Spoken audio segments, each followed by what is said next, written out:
you want to be healthier, yet you just don't know what to do? All these shows telling you this and that, but nothing seems to work. Well, listen close. Golden State Media Concepts has got something great for you. The Health and Wellness Podcast dedicated to workout trends, healthy eating habits, diet, and everything about healthy living. Join us in our banters as we help you not just live life to the fullest, but live it to the healthiest.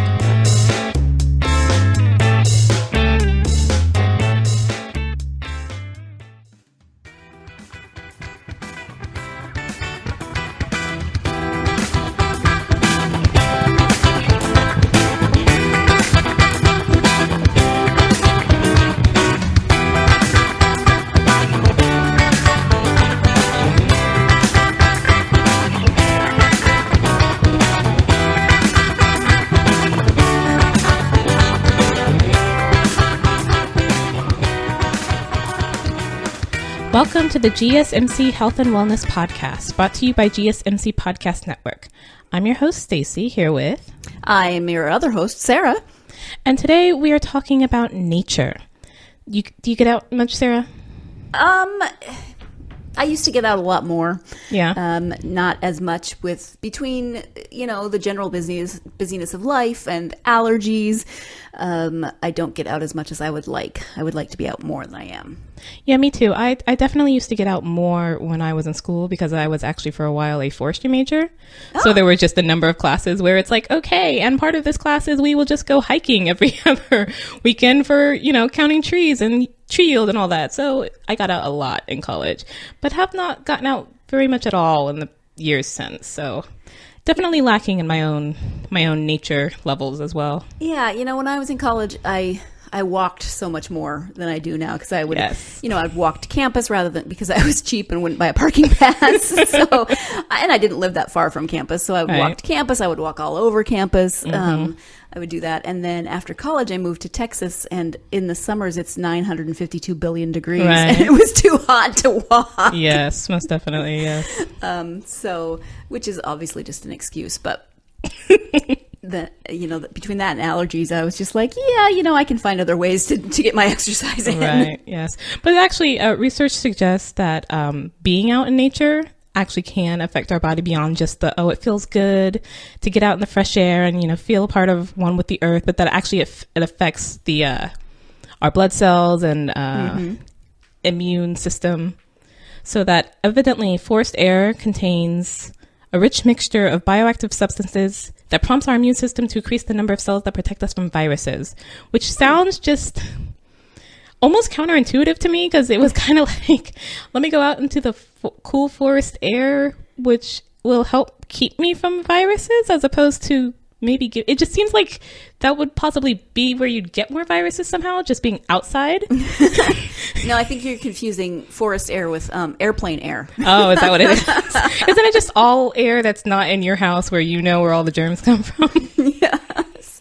No, I think that makes sense. I mean, think about all the oxygen that trees put out and, just kind of the very nature of being out. Plus, the vitamin D, it depends on how much forest there is. If the sunshine's not getting through, obviously you're not getting the vitamin D. But even I have read studies that show that gardening or just getting your hands in dirt can help with depression. Mm-hmm. So it kind of makes sense to me. Well, it's so weird when you get into the actual science of it, because I think people have known for generations that getting out in the fresh air is good. But when you get into the actual science of it, it sounds a little weird. There are these things called terpenes, which is where the word turpentine comes from, evidently. And I'm just like, okay, but turpentine's not a good thing. I don't want more turpentine exposure, but somehow I do want more terpene exposure, evidently. Well, I'm sure that it's something in the process of making the turpentine. Right. I mean, we ruined it when we made turpentine, evidently. Yes. But that terpenes can help support defending against cancer, which I was just like, huh? Really? Terpenes, okay. For those of you who are wondering maybe how it's spelled, I'm always fascinated by words, so bear with me. It's Terpenes. Terpenes, which actually looks and sounds like something out of a science fiction movie or something. It does, yes. There are terpenes in the trees. Exactly. Actually, that sounds like they were about to like attack or something. Oh yeah, watch out for the terpenes. But terpenes are actually good. Terpenes are good things. They're actually, interestingly, not only components of resin, which is where turpentine comes from, but many essential oils also have terpenes in them, which is helpful for people who really like, aromatherapy. Mm-hmm. I'm not a big aromatherapy person, but I'm kind of now interested in trying that again. If that's like, I'm clearly trying to cheat my way out of going outdoors as little as possible. Aromatherapy is fascinating to me just because of the many, many things that simple smells are supposed to be able to do for you. I mean, it's just the whole science behind what this scent can, how it can affect your body. Unfortunately for me, everyone is so in love with lavender. Lavender can help. Have you tried lavender for your migraines? Have you tried lavender to help you calm down to sleep? Well, I am deathly allergic to lavender, and so it does the exact opposite for me. No. It does not make me happy. Oh, I had actually heard of that people who are allergic to lavender, and at first I was like, wait, really? You can be allergic to lavender? Oh, yeah. It's in so many things, of course. And like, I think even some hotels will like put it on the pillow to encourage you to sleep well. And I'm just like, well, that really sucks if you're allergic and at that hotel, I guess. I have to be careful when I go to other people's houses in terms of the soap in their bathroom. Oh, yeah. Because, when I'm out in public, it's not usually a problem because they have some horrible industrial strength stuff. But people like scented hand soap in their bathrooms, which is lovely. But sometimes if I don't think about it and I wash my hands with lavender scented soap, then it's just like infused into my skin, and I have to go scrub it with something industrial. Oh. Yeah, so that's totally off topic, but it really is.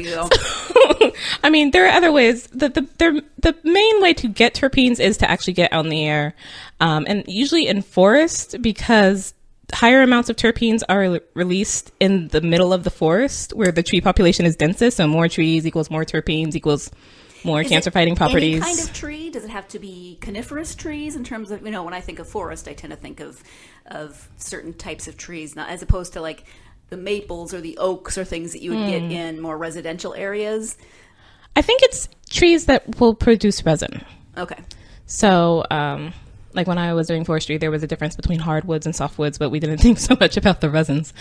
But yeah, it's because it's part of the resins and it gets into the air through that. Any trees that have resin, I think, would be helpful. Okay. But it's also interesting that there's more terpenes in the air when it's warmer, which I guess kind of just makes sense from like the basic biology of hotter molecules moving fast. Is that biology? Chemistry? Whichever high school science that was. Let's just go with science in general. With science. But yes, the sap runs faster and freer when it's warmer out. Right. But that there's also a large amount in the air when it's moist after a rain or when it's foggy, which is sort of the opposite of warm in my head because we're from Northern California and moist and warm don't really go together here. Right. So it's like, so I can go out when it's warm or I can go out when it's raining, but that the two of those together don't exist. So I'd be out of luck if I was trying to do both of those. Right. Again, back to Texas, it's warm and foggy there. It's so weird. I had to get used to it not cooling down when it rained. It was the strangest thing on the planet. So I can kind of, I do understand warm and foggy at the same time. But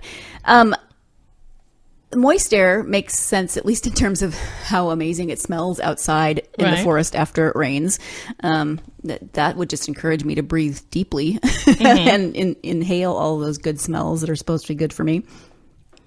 Yeah.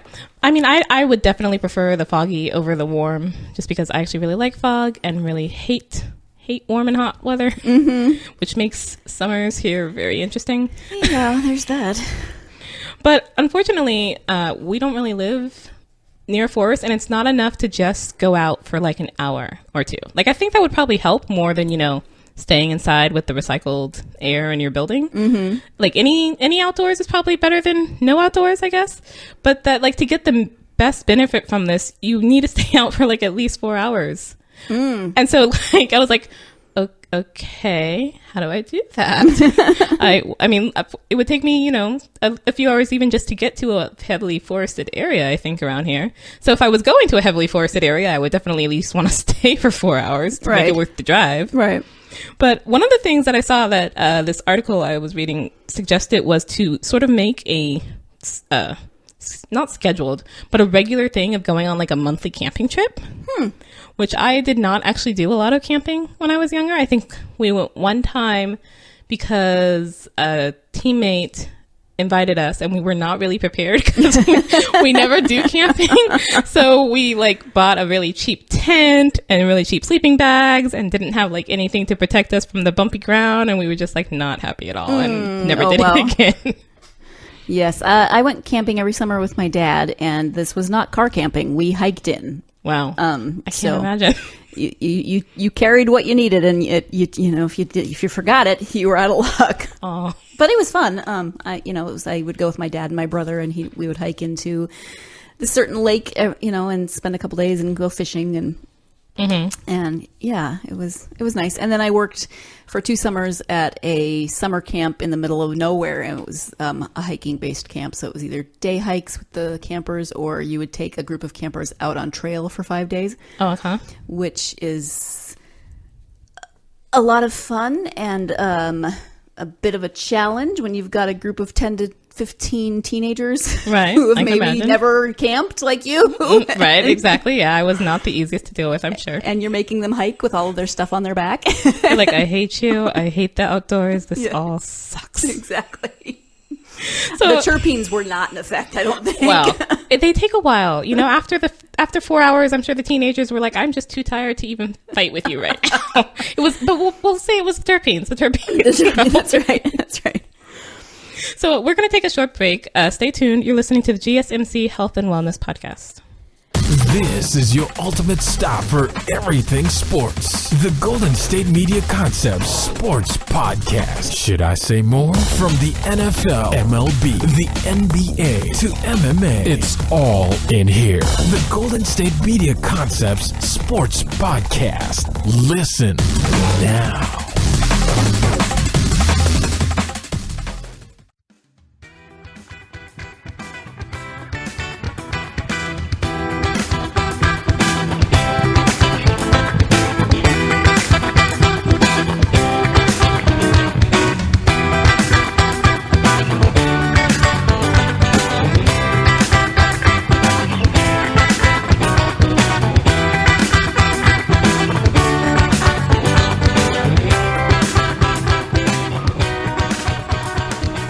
Welcome back. You're listening to the GSMC Health and Wellness Podcast. And today we're talking about nature and ways to get out in nature and to reap the benefits of being out in nature. So earlier we were talking about terpenes in the forest and how they're mostly in the middle of the forest where the trees are densest and warm weather and fog and all that. But actually in Japan, because again, I think we've talked about this on this podcast, that Western science is just now starting to realize things that Asian cultures have sort of known for centuries, but without being able to put it in scientific terms. So in Japan, they actually have a thing called Shinrin-yoku, or forest bathing, which just sounds a little like, now, what? Let's clarify. Does this mean bathing in a forest? Which, would get you out, but... I mean...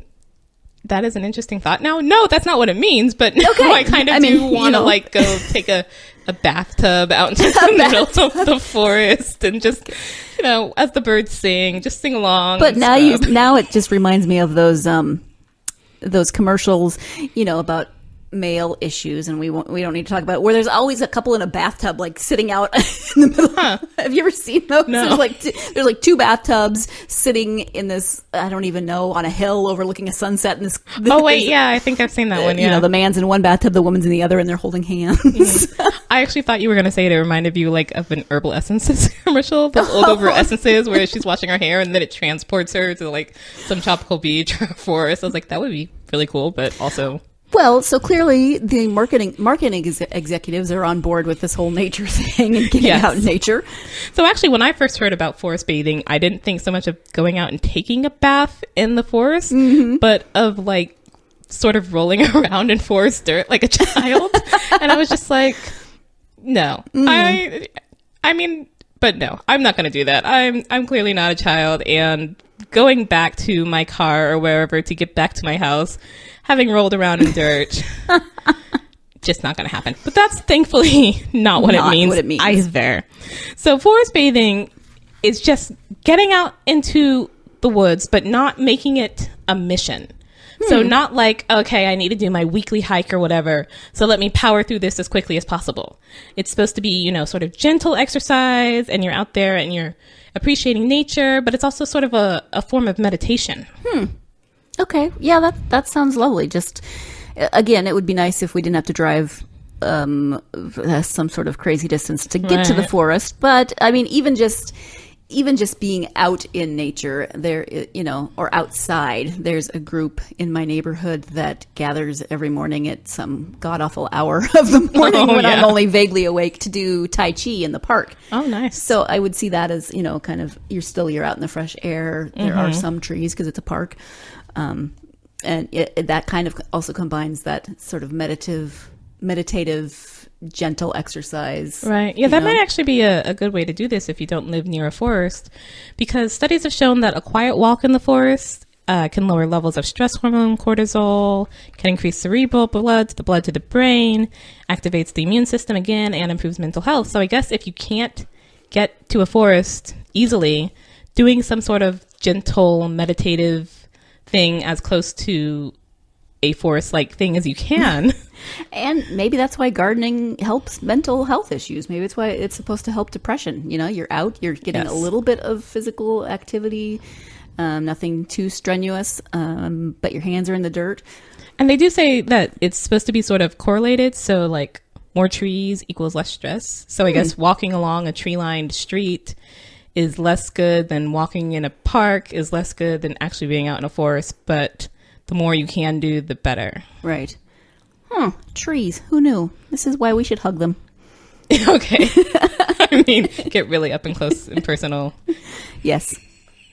But that also, 20 minutes of forest bathing can lower levels of hemoglobin in the red blood cells in the area of the prefrontal cortex, which is also connected to stress, indicating that the brain takes a time out while in the forest. Which is... Again, when I was in the forest, it was for forestry, so we weren't taking timeouts. We were measuring trees. Right. You're actually doing things that required your brain to be functioning and active. This is just making me want to go for a hike. Right. I mean, we're sitting in a studio. There are no plants in this studio. There's a couple of nature pictures, but there are. I don't feel like they're putting out any oxygen. You need to spray them with essential oils. But that also, for forest bathing, Shinrin Yoku, excuse me, that because it's supposed to be a, you know, gentle meditative exercise, they actually don't want you to walk a lot. So the recommendation is actually to not walk more than 3 miles in 4 hours. So which if I'm you were all on board with. concerned about that 4-hour hike, you should do the forest bathing version of the 4-hour hike, which is to not walk more than 3 miles in 4 hours. Take a long, leisurely stroll, maybe just around the same, you know, short track 4 times. You know, when I was younger, I think you and I have talked about this before, maybe not on air, but my mom would kick me out in the summer because I would just want to be in the house and read all day. And so she'd make me at least go outside and read. So, see, I could read a chapter and walk a little bit and read a chapter and walk a little bit. I love forest bathing. I think it's my new favorite thing. Or, you know, you could just also just go out to the densest part of the forest and read there and just let the terrains just fall on you. That's right. I could just sit next to a tree and breathe deeply of the terpenes, what did I say? Terpenes? Terpene. Not sure what those are, but a container of some sort. But interesting, speaking of your mother, my parents didn't really do that so much. They were more concerned. I was actually kind of, if it was raining, I wanted to go outside and play in puddles. Oh, puddles, yeah. But other than that, I was totally fine to stay indoors. But the raining part was the one that worried them because, of course, it's like, come inside, you'll catch a cold. What are you doing? Which is kind of a misnomer. I mean, it's not fully a myth, but it's more of a myth than we were raised to believe, that being out in the rain will give you a cold. Right. Well, and lately, a lot of different books have been written about Scandinavia and the different words like hygge and lagom. And in Sweden, there's a thing where evidently there's an idea that there's no such thing as bad weather, only bad clothing, which is just so pragmatic. Right? And so opposite of what I was raised with, that I'm like, wait, that makes perfect sense. And yet, what? Huh. Yeah, I mean, that's true because being, if you've got good outdoor gear, I'm thinking of the time that this is again going back to the summer camp that I worked at. We were on staff backpack, which is when the staff would go out and train, so you know how to take groups out. It hailed, and my poncho completely failed. It failed in the hail, Right. And I was cold and wet. And there's just, for me, there's nothing worse than being not only cold but wet and cold. But if you have decent outdoor gear, then you can survive the wet and cold, remaining mostly dry, I would think. And I think we're seeing this now, and I kind of do wish these had existed, or at least existed near me when I was a child, just to see if my mother would have put me in one. But those sort of, have you heard of the nature kindergartens? No. Where the kids are outdoors pretty much all the time, no matter the weather, and they take naps outdoors, even if it's snowing. And I'm just it doesn't snow here, so that wouldn't have been a problem for me. But I'm just huh? Okay, that's really opposite of the way you normally think about raising children. Right. That bring them inside anytime the weather looks even remotely bad, but that this is thought to strengthen their immune systems. By not cuddling, I guess. Well, right, and they're outside so that they are not just in that enclosed space, all just constantly sharing each other's germs, breathing each other's germy air. I get that. Does it not get? I'm thinking of again growing up in Montana when it's 20 below but it feels like it's 40 below because of the wind chill. Do they put the kids outside then for a nap? Because that just seems like a recipe for not good things. I don't know. They did. There was definitely talk about that they went out in snow, but I don't know that Sweden's as windy, cold, wind chill as Sweden. I misunderstood where it was. Okay. As Montana. Well, they took the idea from Sweden or other Scandinavian countries and brought it here. Mm-hmm. So I don't know if there is a nature kindergarten in Montana. I'll look it up. We'll find out. I'm absolutely certain there's at least a few in California because it's California. But we're not as bad with wind chills, so not as big a problem then. You know what? While we take a break, I'm going to Google nature kindergarten and see where the closest one is. All right. Stay tuned. You're listening to the GSMC Health and Wellness Podcast. Tired of searching the vast jungle of podcasts? Now listen close and hear this out. There's a podcast network that covers just about everything that you've been searching. Hey! The Golden State Media Concepts Podcast Network is here. Nothing less than a podcast bliss with endless hours of podcast coverage. From news, sports, music, fashion, cooking, entertainment, fantasy, football, and so much more. So stop lurking around and go straight out to the Golden State Media Concepts Podcast Network. Guaranteed to fill that podcast itch. Whatever it may be. Visit us at www.gsmcpodcast.com. Follow us on Facebook and Twitter, and download us on iTunes, SoundCloud, and Google Play.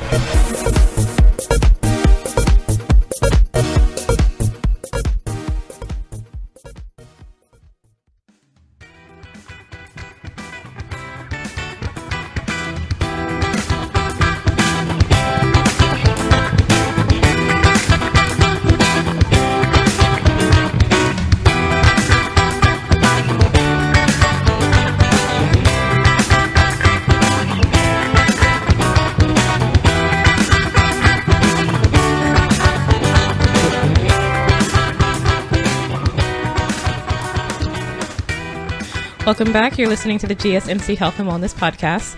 Before our break, Sarah was very eager to find out if there was a nature forest kindergarten in Montana. And there are two, one in Missoula, one in Billings.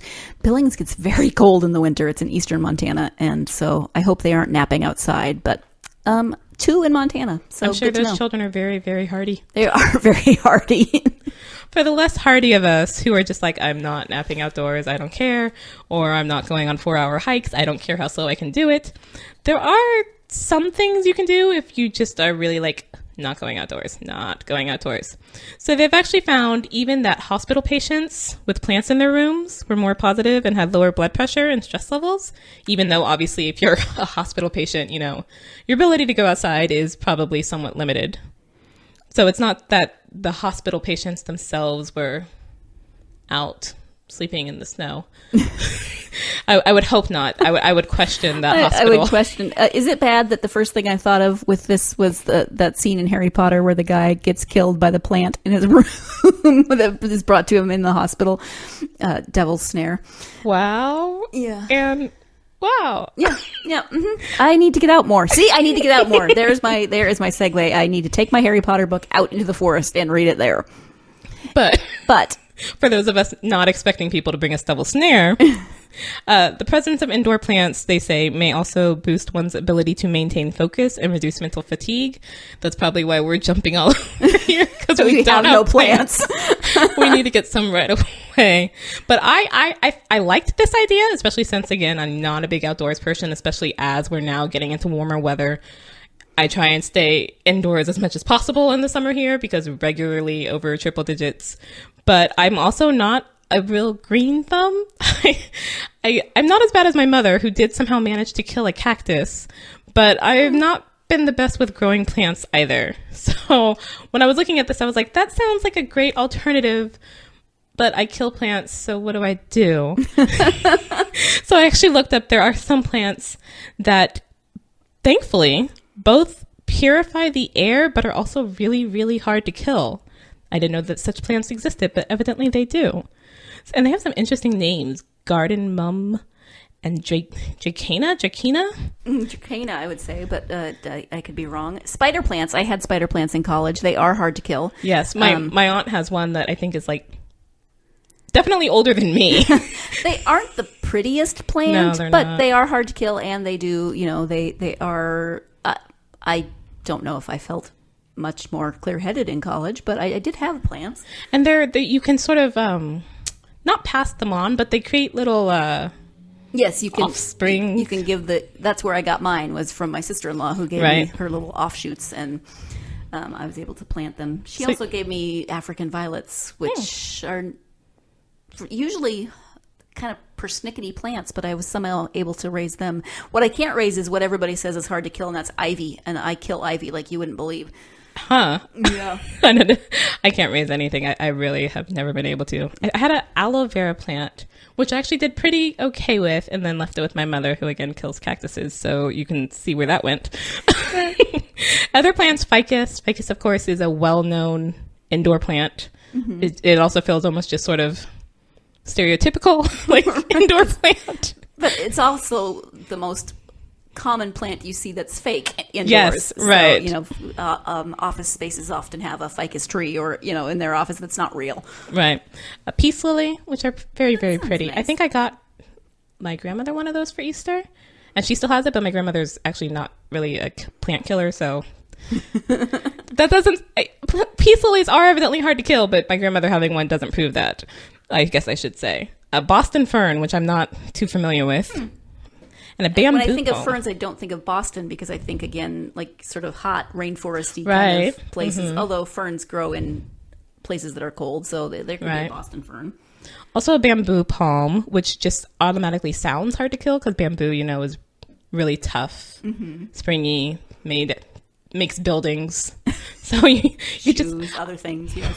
like, I automatically want to go get a bamboo palm just because I'm like, that one sounds immediately like something I could not kill even if I tried. Give me that.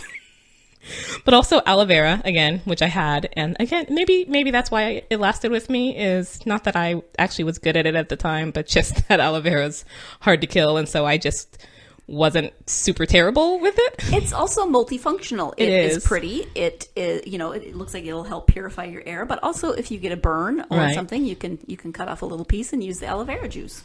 And it's a succulent, so it's not too...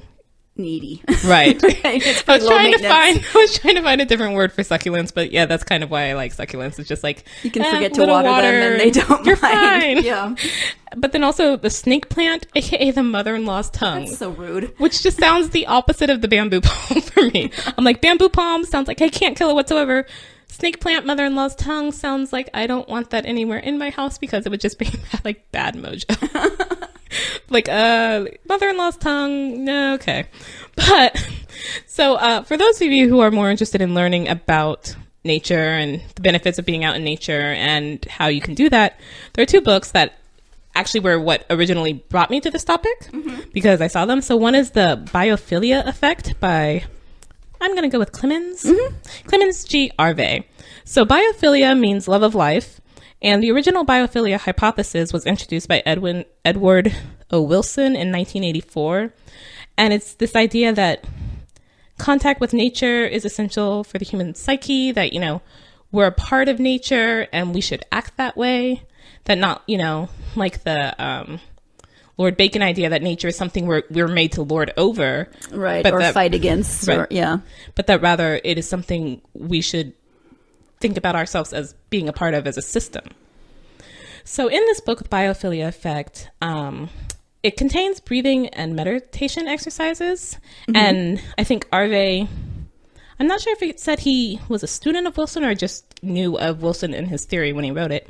But you're seeing the biophilia theory a lot in architecture, modern architecture. Like I know China, which is doing some amazing things like environmentally, which you wouldn't expect for China. I was just thinking, seems very counterintuitive, but that's good that they are working on that. I mean, you've got 1 billion plus people. You should really do something there. But they're building like skyscrapers where the walls aren't made of plants, but have plants. It looks like the walls are made of plants. They're just solely plant things. You can't actually see the metal or stone or whatever's under them.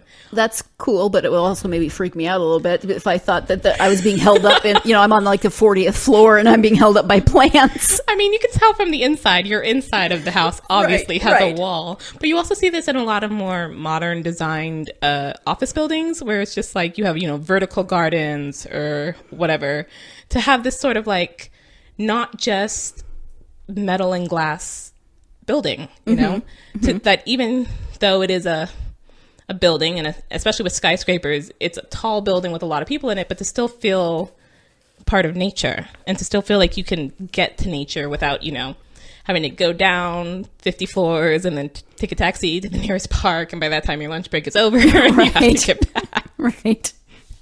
But there's also this other book, Vitamin N, by Richard Louv, which is actually aimed towards families, both kids and adults, with suggestions for ways to get more attuned with nature. So, like in his book, I assume that the N in Vitamin N stands for nature.